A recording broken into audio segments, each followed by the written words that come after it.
திராவிட கட்சி திமுக அண்ணா திமுக இருக்கக்கூடாதுன்னு சொல்லிட்டு மாற்றத்தை விரும்புறாங்க.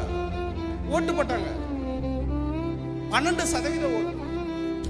அடுத்த தேர்தல் வரும்போது திமுக தலைவர் கேப்டன் வருவாரு, கலைஞர் கேப்டன் வருவார் கூட்டணிக்கு அப்படின்னு காத்துக்கிறார். ஒரு 6 மாதத்துக்கு முன்னாடி ஜெயலலிதா சொன்னாங்க விஜயகாந்த் இரவு நேரத்தில் குடிக்கிறாரு அப்படின்னா. விஜயகாந்த் மறுநாள் மறுப்பு சொன்னார். என்ன மறுப்பு தெரியுமா? அந்த அம்மா தான் வந்து ஊத்தி கொடுக்குறாங்க எனக்கு அப்படின்னு.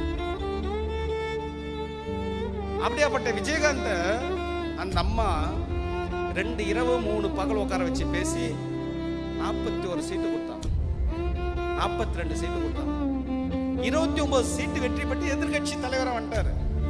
அப்ப ஒரு கூட்டணின்னு சேர்ந்த பிறகு அவர் அடையாளமே இல்லாத போயிட்டார். மாற்றுன்னு சொல்லி இருந்தானா இன்னைக்கு விஜயகாந்த் இந்த தமிழகத்தில் முதலமைச்சராக இருந்திருப்பார். திமுக அண்ணா திமுக மாற்று அப்படின்னு தானே விஜயகாந்த்